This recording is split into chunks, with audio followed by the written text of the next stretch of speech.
So guys, good morning. Let's start our panel. Please take your seat.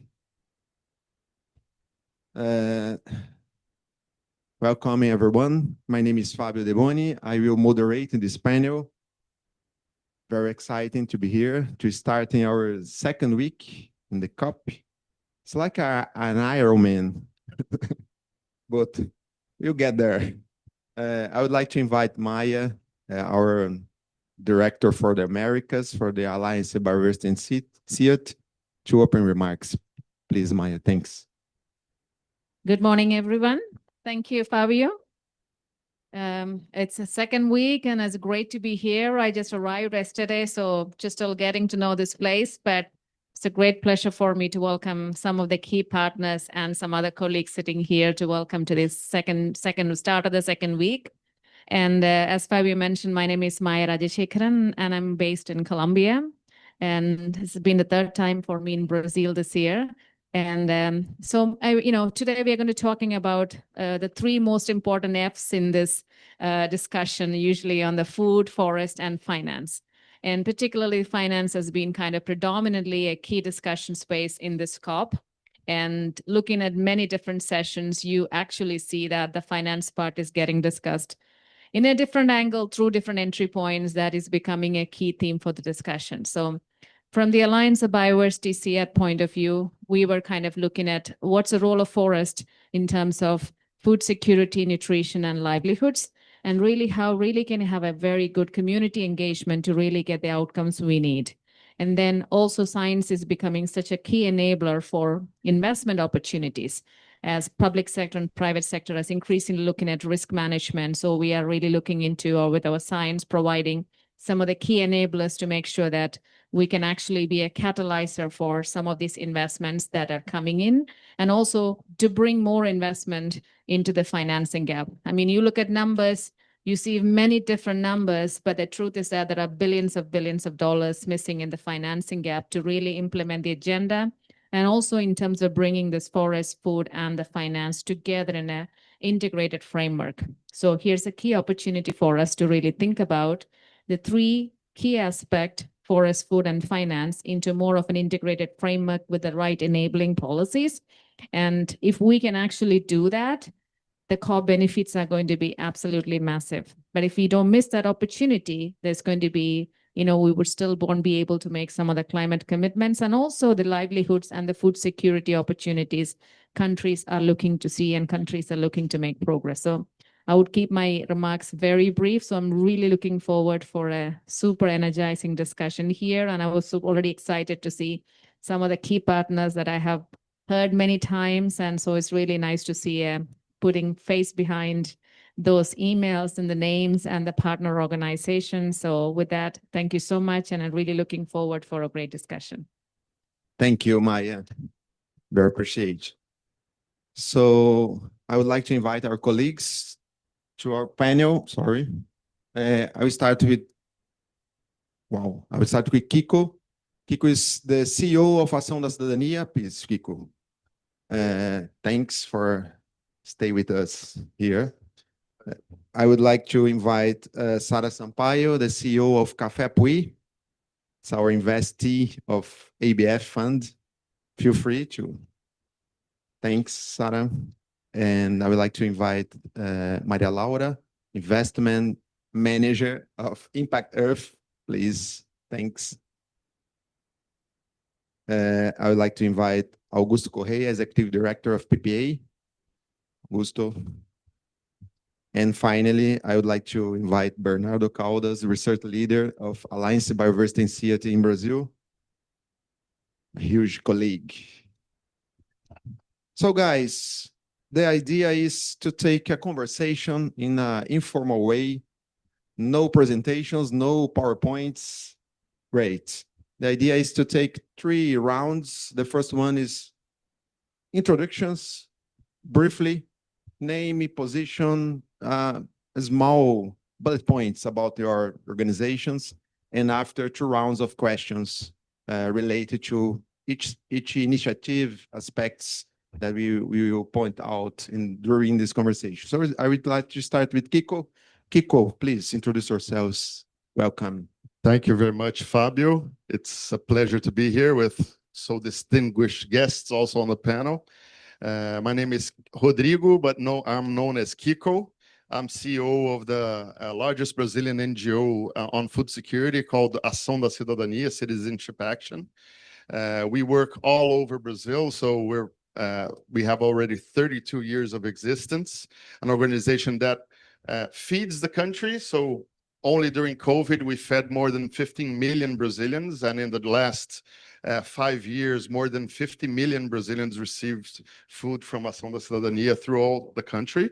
But also we work a lot with advocacy, capacity building on territories. So Ação da Cidadania also a founding member of the Global Alliance Against Hunger and Poverty, also on the Board of Champions, representing civil society on the Board of Champions Against Hunger and Poverty. So that's a little about Ação da Cidadania and for me. And are you based in Rio or São Paulo? Our headquarters is in Rio, but we have representations all through the country.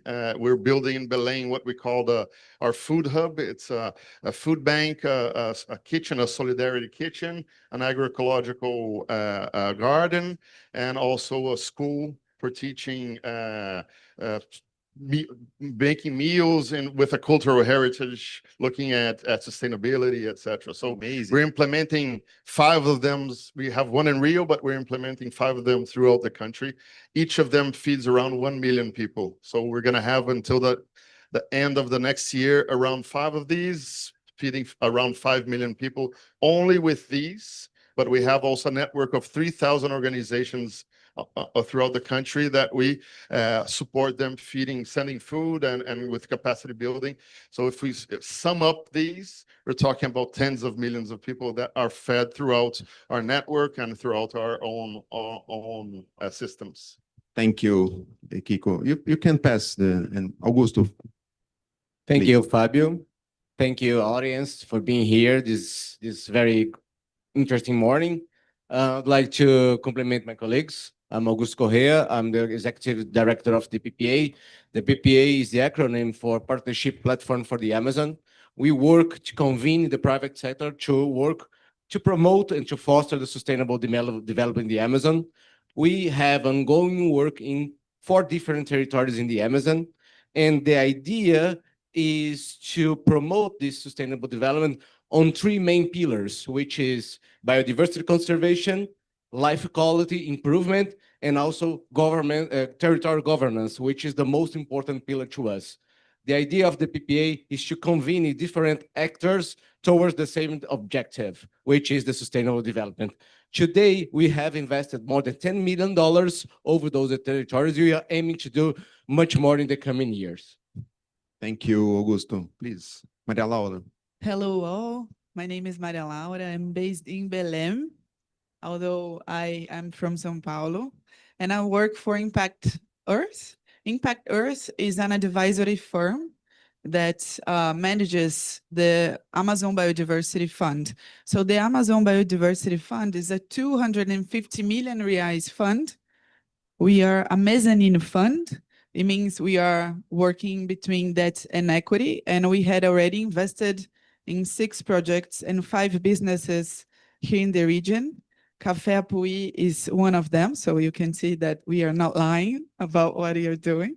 And one thing that I want to share with you right now before the questions is that the first line of the bylaws of the fund is it's written there actually, is the first line, is to prove that it's possible to invest in nature and having financial returns. So this is why we are here. This is why we are doing what we are doing. And hopefully I can share a little bit more about what we are implementing in the field. And thank you for the partnership with CGIAR. They are one of the investors and partners of the fund as well. Thank you, Maria Laura. Please, Sara. Hello all, good morning. It's great to have a microphone because my voice is barely here anymore. This is the final product of our organization. It's an agroforestry and organic coffee that is made in Apuí. And this is the new line, thank you. Special agroforestry and organic coffee. We work in a region that has the highest deforestation rates in the Brazilian Amazon, and we offer an alternative for the people of a sustainable income. We do that with all these partnerships with AVF, CIAD, and especially with the producers, with more than 100 families. And we produce agroforestry coffee on degraded land, restoring the degraded land. Then we guarantee the purchase of the coffee through our company.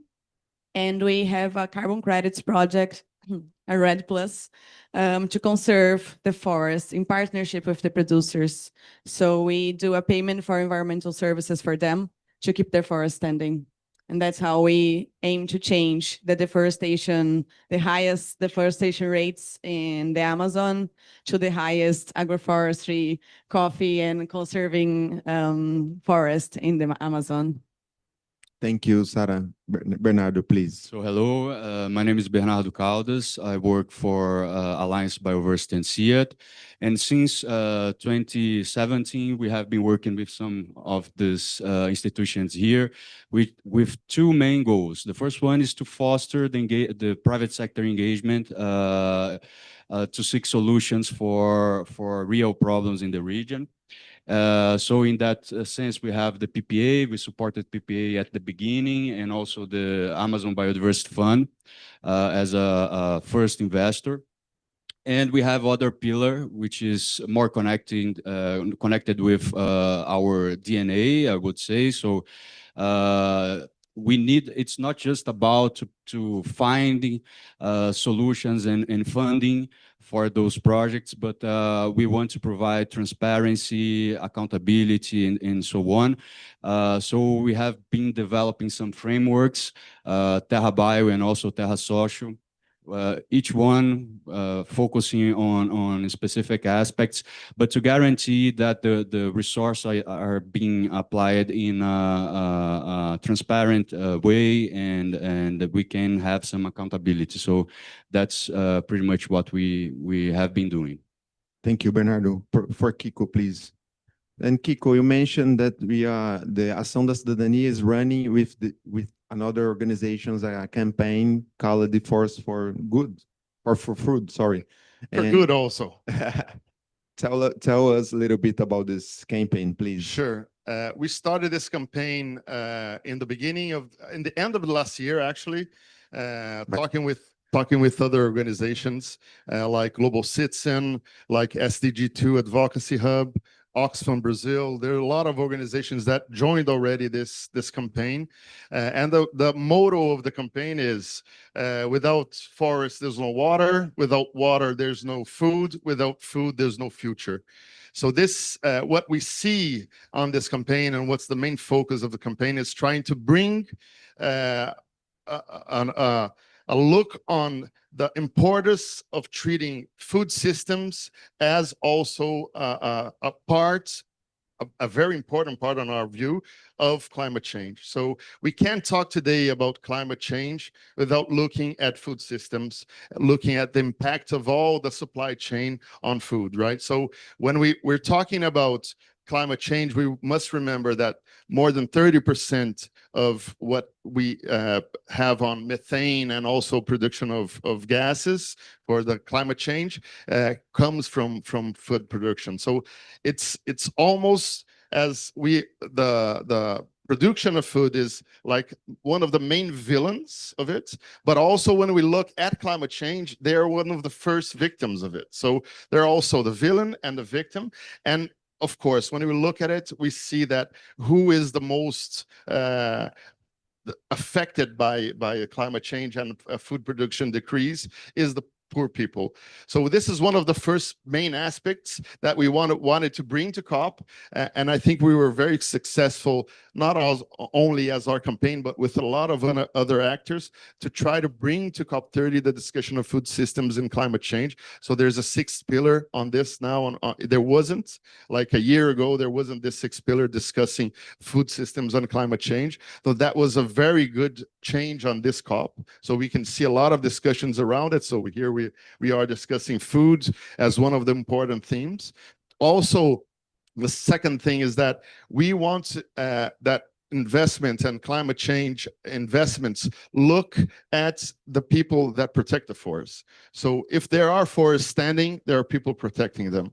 And what we usually see is that investments go to huge, big projects with agribusiness and other companies, but we don't see the money arriving at the smallholder farmer, that Quilombola community, the indigenous people that are protecting the forest. So how do we also put a main focus on investments on the people that are protecting the forest? So of course, we have investments like the one that we discussed here that are very important to develop these local communities. But also we have to understand that we have to have investments that are looking not only on profit, they're looking on protecting these forests, on making these people that protect the forests. And these are not profitable. Usually they're not profitable. I know we're trying to make a lot of exercise here at COP30 to make these things profitable, like TFFF and a lot of other mechanisms that we are trying to invent.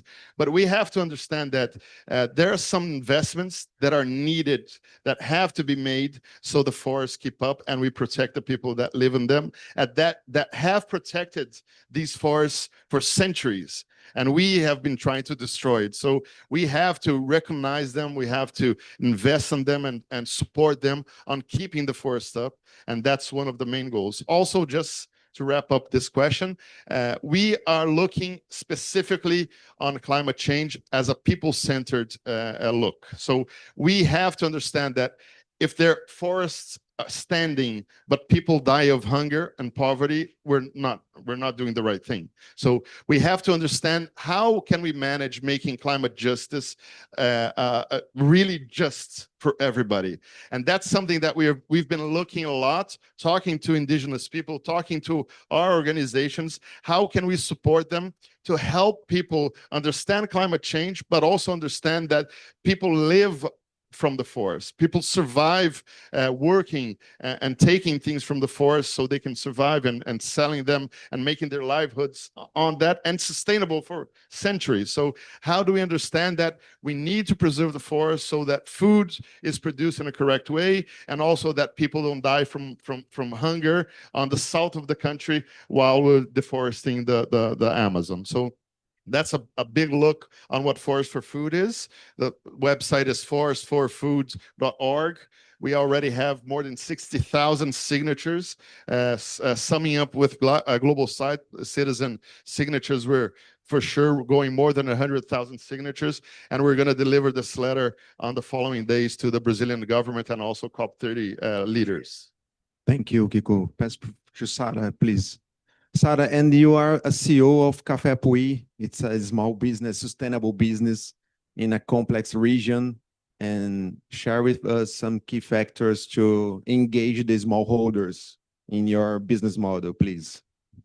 Of course. I just wanted to answer to Kiko's explain that we are one of these examples that you can have profit and you can have the forest standing, and you can do that with smallholders farmers. Unfortunately, there aren't many of us, but we aim to be also an example for other entrepreneurs. And the social bioeconomy is exactly that. You take the problems from the territory and you answer these problems with entrepreneurship and with funding to keep the forest standing. And the producers, they want the same as us. They want security, they want to have a good life, and they want to be in their territory, and to be in their place, and be in their houses having a comfortable life. So that's how we engage. Because you imagine Apuí is a region that has been, the government 40 years ago in Brazil used to tell people that were settled in Apuí, you have to the forest. You have to the forest for this land to be yours. So the culture and the way of thinking was built on that. And now we are coming to them and saying, you can't the forest, and the government is fining them for deforestation, and they still don't have their land title, and they don't have an alternative. So they're on this illegal way of living. They don't have their lands, they can't the forest, but they have to produce cattle. So we started 12 years ago, 13 years ago with one family. And they already had coffee on their land, but they gave up on it years ago because of no technical assistance, no productivity, no one to sell the coffee to. So that's what we understood first. Why did they give up on agriculture? Why are they doing the cattle extensive production? Why are they deforesting? And we looked for the answer for that. So we need to have productivity. We need to have good, sustainable income. And we realized that they already had coffee on their land that they had gave up on. And the forest that grew again, and besides the coffee, would make the coffee more with a higher quality and more productivity. So that's how we started, understanding and trying to prove that the agroforestry coffee would produce more and better than the regular coffee.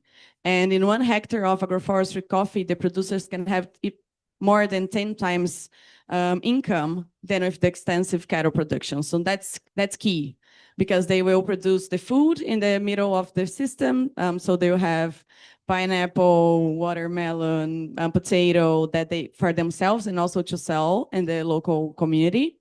And then they will have the coffee that will guarantee the purchase. And in the end, the forest will be grown again when the coffee is out. And throughout the years, with the technical assistance, we guarantee the productivity and we guarantee the trust. Trust is everything for the engagement.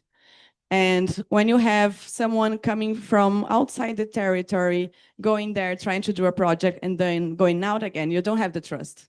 You don't build the trust, because trust is not something that you do in 1 year, in 6 months, or even 2, 3, 4 years. So we have been there in one quarter of Apui's life, the city's life. And the technical assistants being in their homes. Our team is from there. Our team is also a producer. They also have agroforestry coffee. This trust is what will keep them engaged. And that's how other producers are trusting, sometimes not even our team, but the producers that is their neighbor, someone they know, the family, the cousin that already joined us.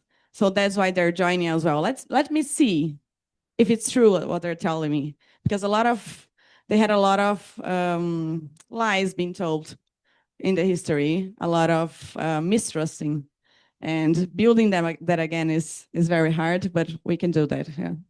Thank you, Sarah. I would like to invite Maria Laura as a impact investing fund. We are hearing about the impact investing in a hype situation, but we need to provide evidences of this impact. How you in Impact Earth in the ABF, how you're doing this mission? Okay. It's really interesting what Kiko just said and Sarah, because although we are not a huge fund in comparison to other funds that are out there, but we are 250 million reais fund. So one of the questions that we always want to address is how this money is coming to the producers, right?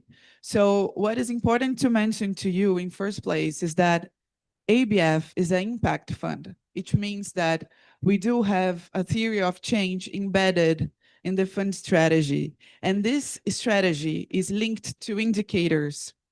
And we do have 7 different thematic connected to these indicators. So we do have climate, we do have ecosystem, we do have species, we do have well-being, financial returns, so far, so on. And all those indicators need to connect and to speak with the partners that we invest.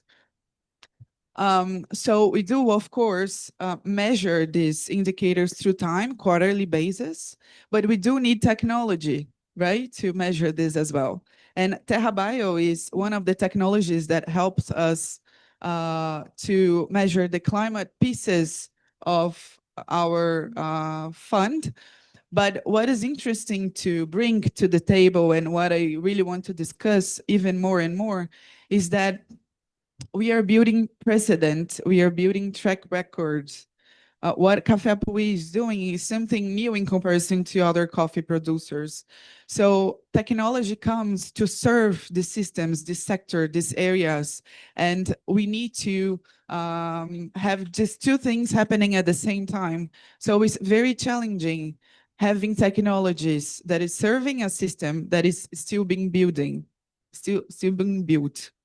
So this is a little bit about what I want to bring. But technology is something that we are always thinking about. And I was discussing with Maya just before the panel to start. And one of the things that is really, really important for us to try to find is that technologies that is less cost, is more efficient in terms of cost, right? So today we do have eDNA where we go there and we take some samples from field and then you measure biodiversity, for instance. But we need more technologies that could be more simple to measure and scalable as well. So this is a little bit how we are tackling this challenge, and we are learning all the time, right? We do have some results already with Terra Bio and Café Apuí, which is very interesting. And biodiversity is not something that if you measure through time, you're going to see a very linear, let's say, line of increase. So you need to wait. You need to be patient. We need to understand that there is a very complex ecosystem working around building this biodiversity, bringing this biodiversity back to the system. So we are learning a lot, and probably more in the end of the fund, the period of the fund, we are going to have more informations about the biodiversity indicators as well. Thank you, Maria Laura. Augusto, now. Augusto, the PPA has been a platform, multi-stakeholder in action, to put in action in the Amazon. And tell us a little bit about how to engage private sector and how to keep them in the action in the platform. Thanks, Fabio. Our approach is within the Amazonian territories. So first, we need to find a company who has links and bonds to the territories themselves. For instance, we have a very good partnership with Ambev, which is the greatest beverage company in the world. And they work in a city called Maués, which is the Guaraná value chain most important city, I think, in the world. And as they have a farm there and they have to produce the Guaraná for its beverages, they need the workforce from the territory and they need also the Guaraná. So as they have a very well-known product, they have to keep it in a very good selling standards. And in this way, they have to train the producers and to make the whole supply chain favorable to have this production. So in other territory, for instance, we have a partnership with Suzano, which is the biggest paper company in the world. And they also have a forest system because they have to produce the cellulose, the paper. And in this condition, they also have to preserve the forests. It's like a legal standard. And in this way, they have to communicate with the local people in order to keep the forest standing. So the idea is to find this connection that the companies have to have with the territory in order to find the most interesting solutions and ways and strategic to make a proper work there. So they are more convincing to work if they have a link with the territory in the Amazon. Thank you, Augusto. And finally, Bernardo, working together for 5 years, and we discuss every day about the importance of the measuring, generating impact, the evidence of this impact. Tell us a little bit about these efforts daily. Yeah, no, and I think it's one of the critical aspects of this discussion, right? We have a lot of interest. I mean, and it's critical to have very robust and clear metrics that are able not only to fulfill or fill the reports, but also provide learning throughout the process. So that's pretty much what we are doing in Amazon and with our partners. Too often indicators are seen as a report thing, right? Because the donor demands or the certification and so on, which is very important. But so in terms of monitoring, I think we are advancing very well. We have little evidence or in terms of impact, and we are trying to tackle those challenges. And it's not easy because it's expensive, it's complex. We have a high level of effort in terms of the business that are trying to thrive through all the complexities and challenges to work in Amazon.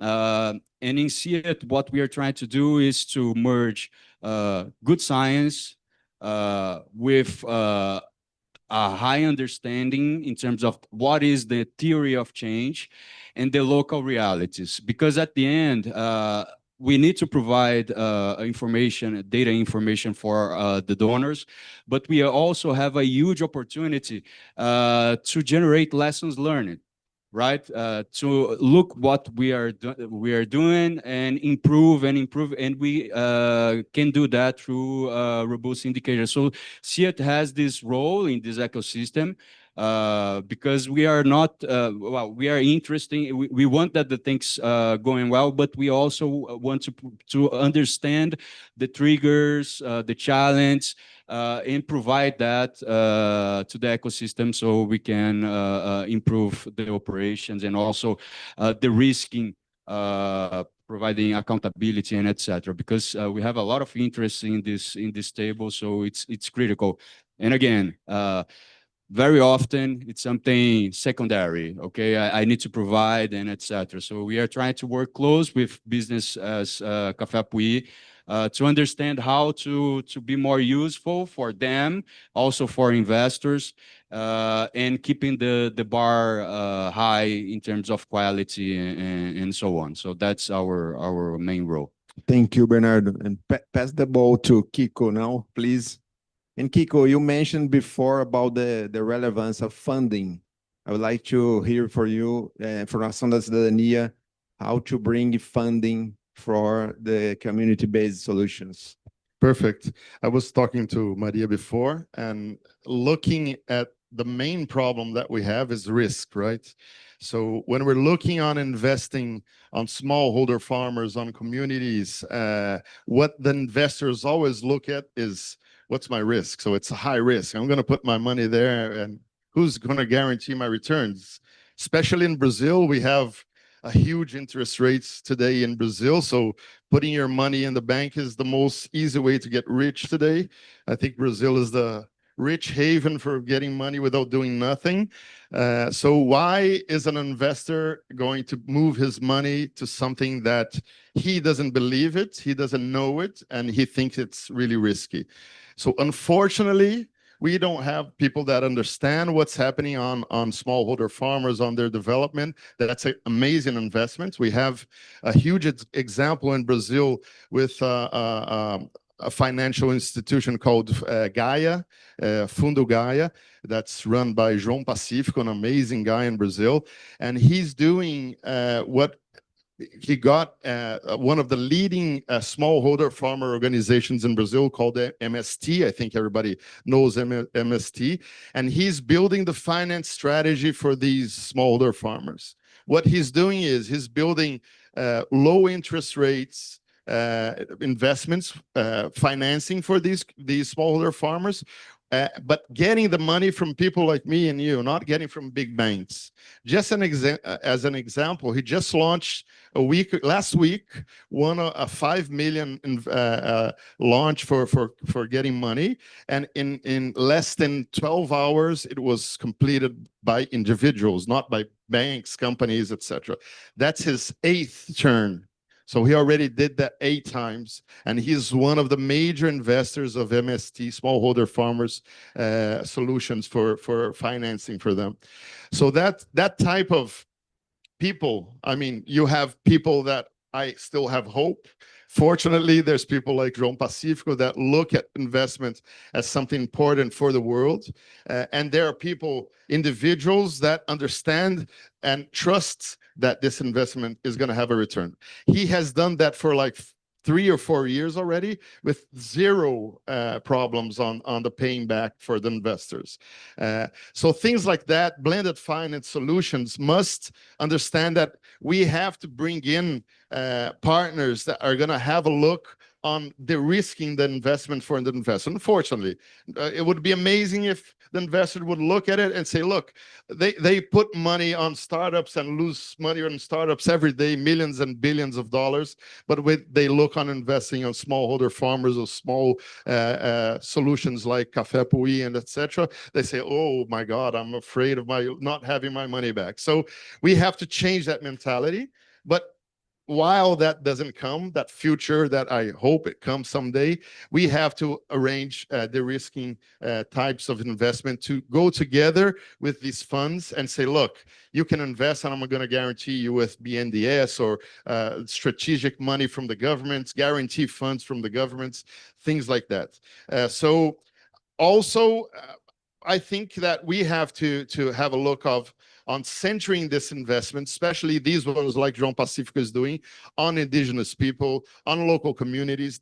That's where the money doesn't usually flow. I know there's amazing experience like we're seeing here, but they are this size comparing to the investment that agribusiness has and a lot of other investment have, and have also risks.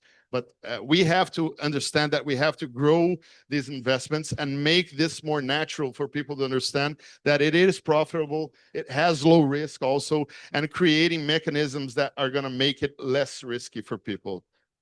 And last, I think we have to redirect climate finance to what sustains life. I mean, almost all climate never reached these communities. Almost no investment reaches communities. So we have to change our thought on looking at businesses that are already profitable. Why do we subsidize big agribusiness today with tens, hundreds of billions of dollars, and we don't look at subsidizing these smallholder farmers with huge subsidies and support and technical support? So we have to have a look on that as countries, but also on impact investments and things like that. So we have to have a cultural change on investment. Unfortunately, that's going to take a long time. I mean, I think when water is here, people are going to start thinking that it's time to, oh my God, I think it's time to invest. But until we get there, we have to put these structures up to help investment get there where it needs to get immediately. Thank you, Kiko. Pass for Sarah, please.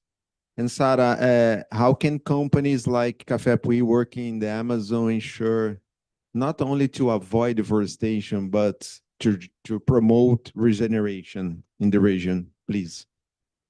I think what Kiko said is much what we need, basically. We live that in our skin. And to regenerate a forest is not easy. How long did it take for the Amazonic forest to grow and to be what it is today and to have this diversity? In our case, for example, we needed a lot of donations for 7 years before we were able to build our company. So we were a project from this NGO, IDESAM, and only after 7 years, we thought we were ready for a company. And we have been a company now for 6 years. We're still not profitable, and we will not be in the next year or next 2 years at least. Looking at the investor, she knows it. Yes, that's the real life. But we need more investors like this that are patient. You talked about patience. We need patience to regenerate and to avoid deforestation. We need more entrepreneurs like us, like all the entrepreneurs from social biodiversity. And what we need also, basically, is very basic, is for each one to do their part. So if the government would do that part and have tax incentives for us and would build a structure in Apuí, like logistics, education, health, basic sanitation, our job would be much, much more easy. land regulation, yes, environmental regulation. We are responsible for all of that in the territory, and we can't do it. We can't do it. We can't regulate the land. It's the government's job. If we have more investors investing in entrepreneurs like us with patience, what we see now to get funding, to get new investors is 1-2 years to pay them back. We have been trying to validate our carbon credit project for the past 4 years, and I don't see it happening this year. Well, it's almost done this year, but it's going to take much longer yet. And from the consumer perspective, so the governments, the investments, and from the consumer perspective, we have a big challenge to sell this coffee. Our pricing is higher than the regular coffee because of all that we do, all the technical assistance, doing it in the Amazon with all the logistics challenges that we have here, and doing it as an agroforestry coffee and organic, with all the social and environmental impact. So it's hard to compete on the shelf. And people like our coffee. They say, oh, it's so nice what you're doing. I believe in it. But then they don't buy it. They buy the one next to it from a big agri company that has a lot of incentives. And it's not organic and it's not agroforestry coffee. So we need more education also on the consumer side of what they're buying. And also the companies as well. We speak to a lot of companies, even those that already support us, and they don't buy our coffee. They buy the cheapest one because they have their cheap goal, their pricing goals, their cost reduction goals that they need to achieve. Why would they buy a more expensive one? And to finish my speech, I would go to research and development. We need, as I said Saturday, we need research on our agroforestry systems. We have 13 years of agroforestry systems with different ages, with different ways of handling the production, with different species of coffee and of native trees. But we can't do that all alone. So if the researchers would come in, and this is an invitation, if there's any researcher here, and the universities, we could have the answer of what we already feel is true, of what we already feel that this coffee is better, that this coffee has a different tasting. But we need to prove it scientifically. So eDNA is one of the ways of doing it, to prove the regeneration, because we're asked not only by our investors, but by people, how can you prove that you're really regenerating the forest? There's a lot of mistrust as well for us that are on the ground. Are you really doing what you're doing? So we need the certifications, and we need to prove the environmental and social benefits that we say we're having. And if we say we have it, it's not the same as having other people saying that we have it. And it's very costly. We wouldn't be able to afford eDNA sampling if we weren't for this partnership that we have. It's already costly with the partnership. Imagine without it. So I think I've been through all the help that we need. Thank you, Maria Laura. Now, Maria Laura, we are talking about at the end of the day, we need all kinds of source of money, of different pockets, and from the impact of perspective, what kind of financial instruments you are seeing to funding this all kind of initiatives? We need to be very creative in the end, because just getting back to what Sarah just said, we do work with three blocks of instruments. So we do have the carbon-backed note, which is basically I advance some money, so you pay me in the future with carbon credits, right? And then we have the loan piece, which can work with an interest rate. In Brazil is super high, as you know, like 15% per year. But we do work with variables way of repaying this loan. And we do have the preferred shares with a very clear exit strategy. So why I'm talking about this technical and not that nice things now, just because when we were thinking about Café Apuí structure and the cash flow needs, we understood that we need to understand their needs and we need to tailor the instruments to what they need. So as Sarah just mentioned, maybe they are not going to be profitable in the next 2 years. And this is exactly what we are looking at. We don't hope Café Apuí that they will be profitable in the next 2 years. What we hope is that our money will help them to grow and to develop their products and open doors for new investors as well. So then in the end, they are able to repay, but not now. Why now? We don't need it now. So we want to give them time, right? And this is a little bit of what we are doing. And I have another example, if you are interested, maybe not too technical, but just to give an example of what we just did in the last investment that we did. This partner, they buy more than 40 ingredients from the Amazon. Imagine, so complex, right? So we needed to understand this necessity, and we need to understand that the way they will repay us has to be very, very tailored. So we start with principal, and then after principal, they pay for the interest rate. And in the end, if there is a space, they are going to share revenues with us. But if there is no space, no revenues will be shared. So it's a win-win strategy. We don't want to be extractive at all. And we need to make sure that everything that we do help the business to grow and to build the track record that I just mentioned, because without this track record, we cannot, convince other investors to come. And this is exactly what we want to do. We want to change the risk perception of those businesses to the next investors. So this is a little bit of what we need, and we need to be very creative on this. Thank you, Maria Laura. Augusto, now, Augusto, we were listening every day the necessity of bringing private sector to not only to funding, but to engage in real impact. How PPA has tackling this challenging to bring in to keep private sector to make real possible in the territories. Okay, Fabio. I think bringing the private sector to the territory. Now we can hear bringing the private sector to the territory is a matter of commitment. So we have to have these companies committed not only to the profits, but the development itself.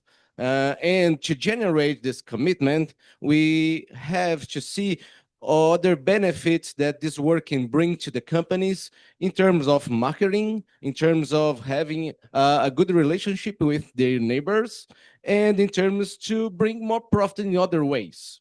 Today, we have to see the private sector as part of the solution. So we have to bring other funds from the international cooperation to the local governments and make them engaging in a more logical way. So the idea is not to have this commitment, but to build a relationship that makes sense to them to work in a long-term way. So if you have a project that lasts more than 5 years and you can collect all the data and all the impact resources from there, it has a way to the company itself understand its impact on a deeper way. So the commitment is the key to tackle this challenge. Thank you, Augusto. And Bernardo, please. Bernardo, we are working with measuring these impacts. Yes. How to generate standards without losing what really matters. Yeah, another great question. I mean, it's a lot of things going on right now in that sense globally. And I think it's key. Those initiatives are very important. We need to set the grammar, the common ground to the discussions.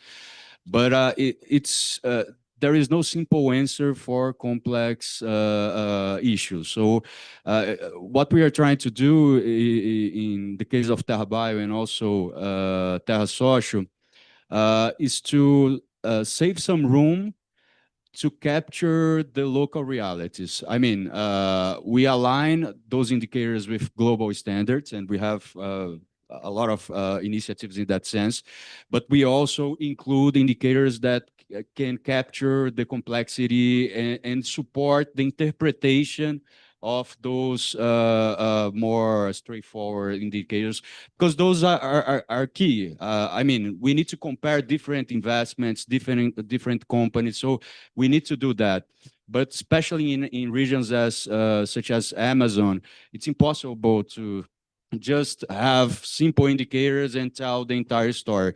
And I think Kiko brought a very important point. Under the canopies, there are people, right? So we need to be very careful to not just only look for the canopies, but in the understanding what is going on under the canopy. And we are advancing. I mean, a lot of challenge, but it's a thing that we need to face and talk in a very transparent way. Again, we have a lot of interests, we have a lot of things going on. So the metrics, the evidence are super important, and also to build trust. To build trust for investors, to build trust for the people buying the products, and so on. So we are spending a lot of time, especially with social indicators, because the context changed completely from one region to another, and trying to tell the entire story, right? So that's pretty much what we are trying to do. And it's we need partnerships. I mean, this arrangement, it's very unique and innovative. ABF, first of all, it's because it's the first biodiversity fund in Amazon. Impact investing. I mean, so the business have this in their DNA, the impact and etc. So we have complex context. So it's a very unique context to experiment and to support, innovate, and support the broad discussions in the region. So it's pretty much what we are doing. It's not easy. We don't have simple answers for complex problems. In terms of biodiversity, as Maria said, it's not a linear ramp that we are capturing. So we need to put some intelligence on that to not build mistrust or misinformation to those that are investing in the business. So that's what we are doing. Thank you. Thank you, folks. Please keep here. I would like to invite Maya to closing remarks quickly, and thanks. Stay here. Stay here. Now, I just want to first thanks to this panel for keeping us super real. I mean, we can see that you're working in a territory with real examples and the challenges. And I want to first congratulate Sarah for being brave and being such a brave entrepreneur, and you and your team for, being very open and saying that you're not even breaking, balance yet, but you will get there. And the role of investors, right? And you very eloquently put, I think the word is actually to trust. So it's great to see investors seeing a longer term perspective, not a very long, short term. And you also mentioned, Maria, that you're looking into seeing that the future investors, you can see the risk reduction, right? So it's amazing to see investors coming in with that long term perspective, just not looking at the nature, but also being very real in terms of where you get your value of, return of investment of money and risk, and, so keeping it real. And also the PPA, you bring the engagement and the partnership and bringing the platform, which makes all of this magic happens. And you can have the money and you can have the people interested, but without bringing those key partners together, nothing will happen. So really seeing the absolute value of that partnership in doing that. And, you said engagement is just not making this happen, but it's really to build a trust from a longer term perspective. And also for the risk, right? And some of the work that I'm familiar with, like, de-risking mechanisms, that it needs to be thinking from a very long-term perspective, because investors often look for familiar faces that bring the trust. So there's a huge role for looking at that perspective. And also good to see role of science, how we're really playing the role, need of new technologies or new innovating mechanism that can be taken to scale. Also, everybody's looking to see how costs can be reduced. So there's a clear role of science. also coming into play to make this combination and this integrated mechanism can really function in the long-term perspective. And Sarah, I really hope that, we'll see you in 2 years' time and telling amazing stories and saying that, I really mean it. I really mean it. And, we all wish you the very best. And also nothing would have happened with all of you sitting here. And so it's great to, for me, it was really phenomenal to see everybody saying a very real example. It's not a hypothetical example. It's a real example. It's a difficult one. It's not an easy one, but I think, that's exactly why this team is here to address the difficult problems and addressing it and making slow progress. And when you're dealing with nature, it's nothing happens from one day to another. The biodiversity doesn't build up in the soil or in the nature from one day to another. So the patience and the trust and kind of really here for the long bet, not for a short bet and saying, it's going to happen. So thank you so much for working with all of us here. And it's an amazing, great pleasure to have all of you here. And Bernardo, thank you also for Bernardo sitting there, Fabio also for asking the right questions. And so that, it really brought up the insights and that all of these people here is bringing to the table. So thank you so much. Yeah. Thank you. Thank you, and have a nice day starting the second week in copy. Remember that. Thank you, guys. Thank you. Thank you. Thank you.